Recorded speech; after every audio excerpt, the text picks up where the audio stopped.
So just by way of background, we've never met, but I feel like you know me because your technology is the backbone for my MatGPT.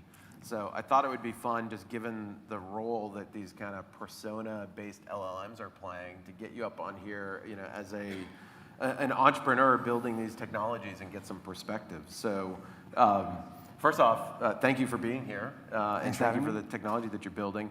Can you just give us the kind of quick origin story? Like, what inspired you to take this focus on LLMs that was more persona-based as opposed to generalized? Sure. So I have been in AI for the past 10 years. I read Ray Kurzweil's book, How to Create a Mind, in 2014. And that book got me fascinated in the idea of recreating the human mind. And in 2021, I was starting my first business, solo founder, no advisors, no mentors. And you guys know how it is when you start your first company. It's kind of terrifying. And I was reading a book about my grandfather, who was one of the most successful businessmen in Iran before the revolution. And he had had a stroke 2 years prior, so I couldn't really communicate with him, but I really wanted to get his advice based on some of the principles that he discussed in this book. So I created a clone of him using his book and kind of treated it as my own personal advisor. And it was very powerful, emotionally and intellectually. And that startup gets acquired, and I become interested in this idea of how we learn from other people.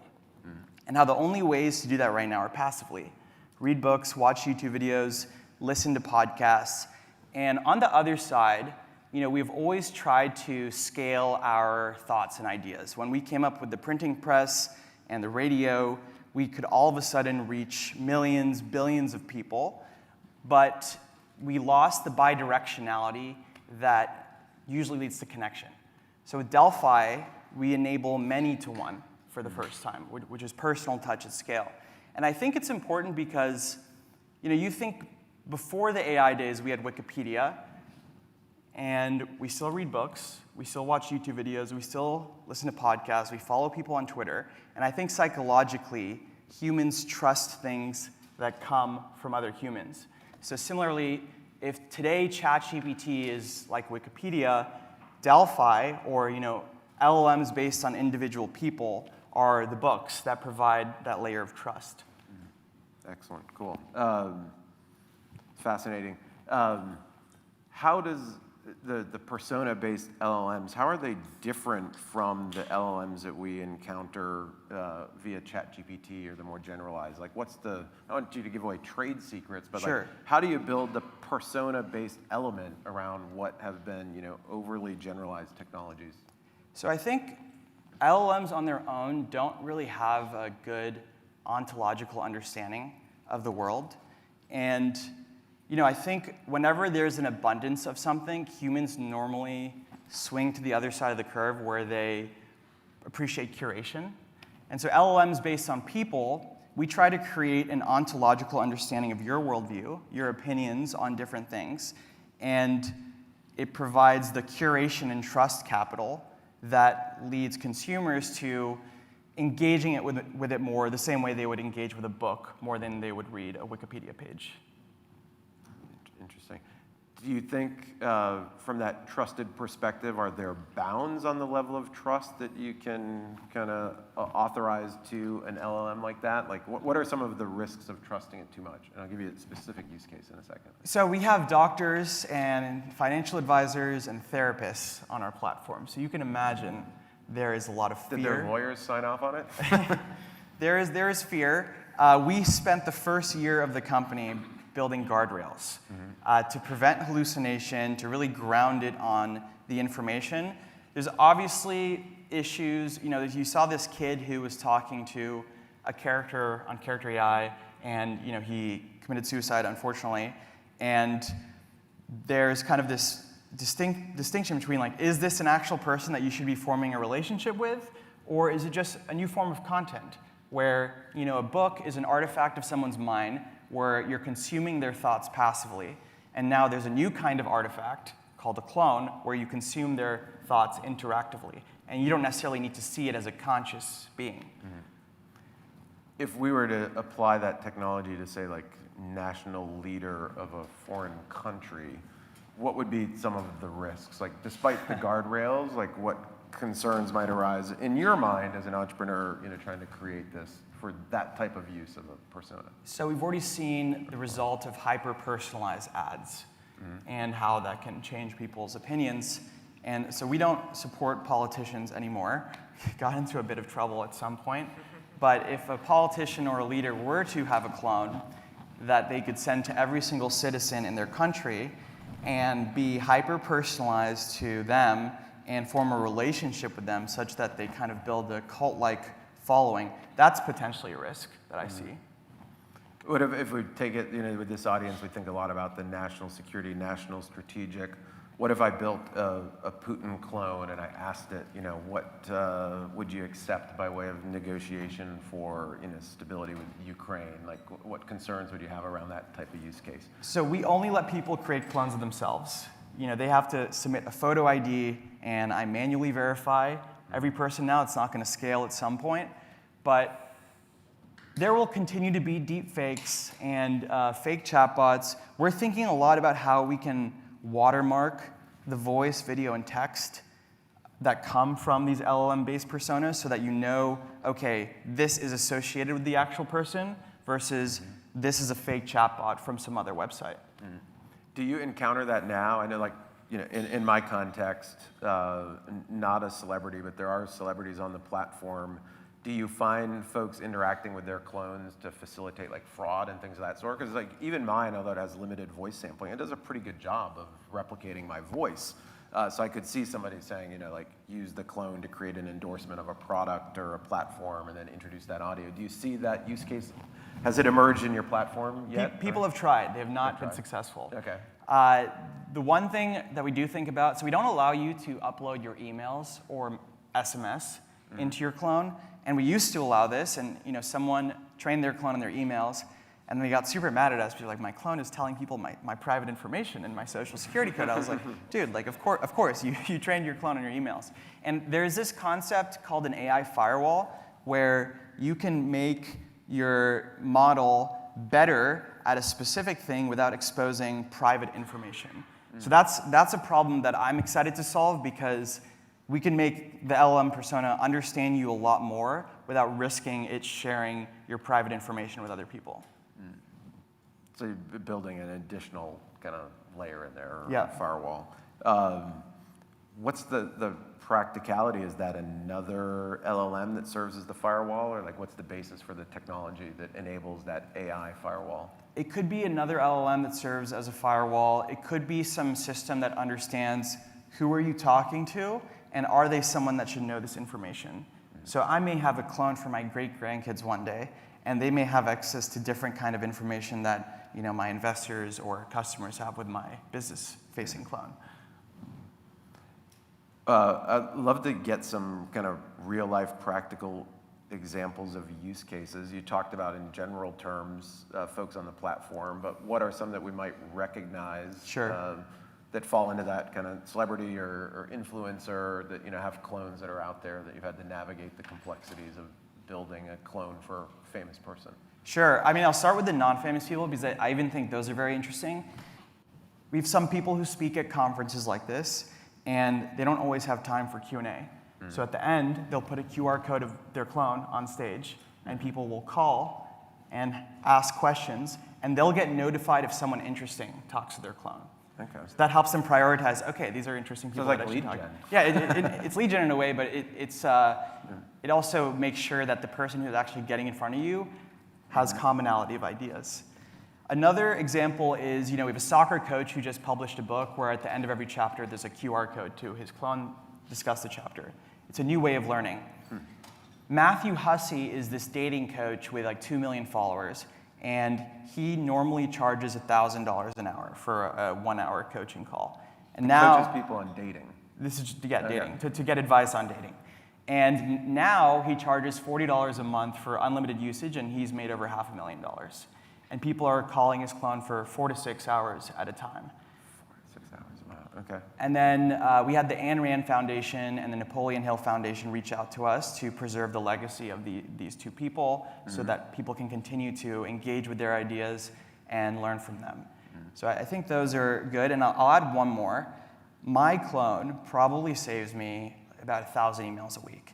And I think the most interesting phenomenon of my clone is when I get in a call with customers that have spoken to my clone, they're so nice to me. And it's as if they have formed a parasocial relationship with me before the call. And I think that we'll start to see this trend of founder to customer / audience relationships versus business to customer / audience relationships. So that kind of drives the influencer model to be a little bit stronger because it becomes more around the person than the business or the market. People want to connect with a human. I think you see Mark Zuckerberg really focusing a lot on his personal brand, and I think he knows like people want to connect with the founder versus just the brand of Meta. Mm-hmm.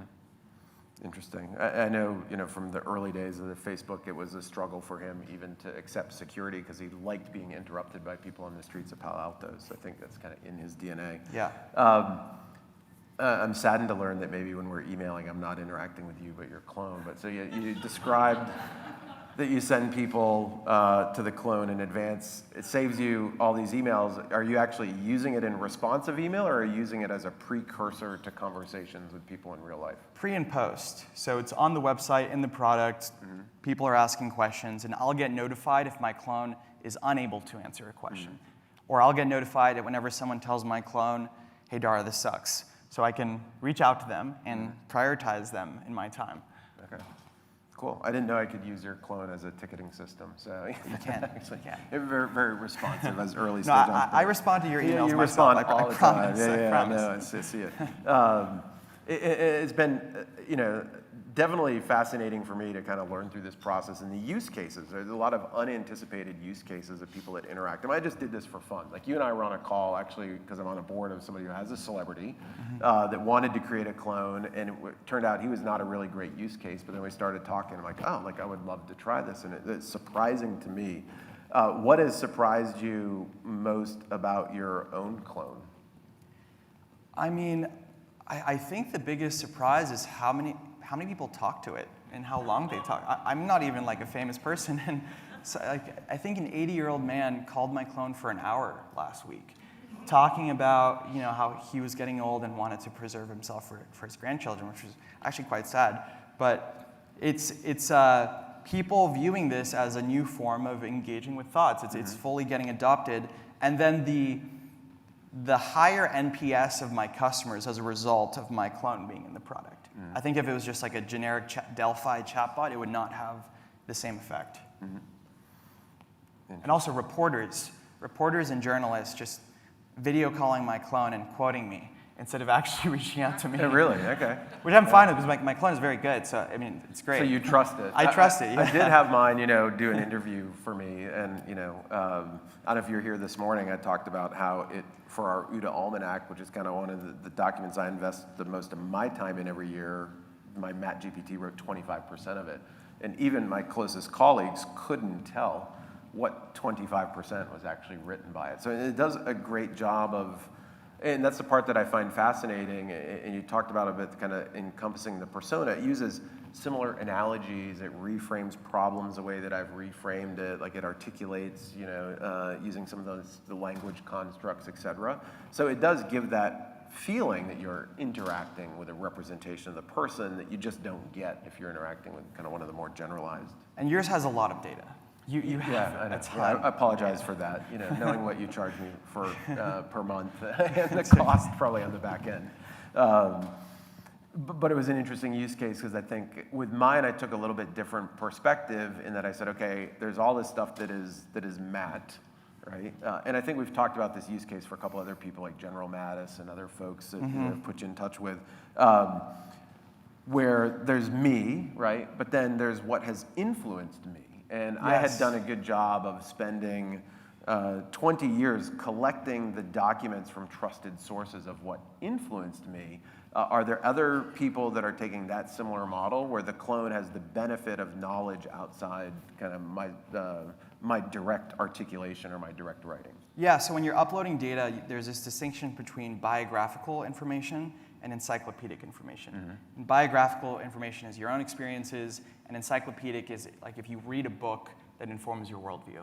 So yeah, we do have people who are uploading things that inform their worldview, because no ideas are actually original. Everything is just a combination or permutation of other books or articles that we've read. What are you most excited about over the next 18 months or 2 years? Things are moving super fast by way of developments in this space. Like, what surprises should we expect from this particular use of LLMs? Well, I think that before, the idea of a business based on your mind had a cap based on the number of hours there are in a week. And now with something like Delphi, you can turn your mind into a product that scales like software. And I think that, I think Sam Altman said you'll have a one-person billion-dollar company. I think you'll have a one-person clone-based billion-dollar company. We just got Tony Robbins, and I think his clone could be a billion-dollar company on its own. Is he on your platform? Yeah, we just got him last week, so I'm super excited about that. Bump on that. Yeah, we're very excited. I think, personally, for me in the platform, over the long run, we have a platform of every mind in the world, and you have things like LinkedIn, where you can find people based on their brand names, but with a thing like Delphi, you can find people based on similarities of thought. And that's a very different kind of network than what we're used to. Usual networks are based on warm intros, secondary connections. With a platform like Delphi, and once we have something like quantum computing, you could have your clone simulate conversations with 6 billion other clones in the world and tell you, this is who you should work with, this is who you should learn from, this is who you should date, and these are the things you should do to get to your goals. And that's very, very possible in our roadmap within the next 5 years. Interesting. We've been experimenting, the Blackwire team and I, right, have been experimenting with that about, like, wouldn't their cybersecurity LLM, what if there's a thing that says, like, well, ask Matt what he thinks, right? Where you start getting the clones or the LLMs interacting with each other without involving the real folks. I think that becomes a fascinating exemplar of that. Yeah, and to talk about the Putin use case, I've spoken to someone in the DoD who is like, oh, we can create a clone of Putin and we can simulate all the ways that we could get him to do what we want. I think that's the fascinating use case, right? We can talk more about that offline.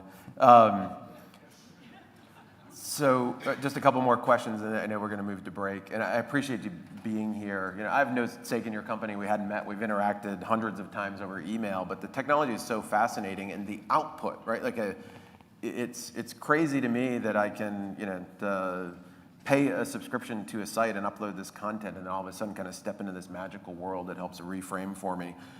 Yours is the technology is publicly facing. Do you see an emerging utility for the private element? Because one thing I've articulated for a long time is the public has the novelty and it's useful, and I love the use case associated with it. But what I really want is to have the one that has my emails and has my SMS that is only I can interact with it, and it serves as kind of my coach based on my life. Do you see that emerging use case as well out there? Totally, and we have this idea of instances where, again, you may have a clone for your family, a clone for your investors, and each of those has different access to different information. And so internally, talking about simulation, your clone could simulate a million different decisions and tell you, this is the business you should start based on the competitive advantages that you have in your life, or these are the things you should do. Something that really understands you and the world around you. So I definitely see a personal use case, especially as these models get more intelligent and more agentic, where they can also take actions on your behalf as well. Okay, so I think we saw that with kind of the action-based models. I think they'll start interacting. We have actions coming in a month. So in a month, that is coming. What type of actions? Last question, and then we'll get the break. Right now, it's configurable. So you can think of it like Zapier, where you can trigger things and that lead to actions. I think in the long term, it should be intelligent, where it could decide for you.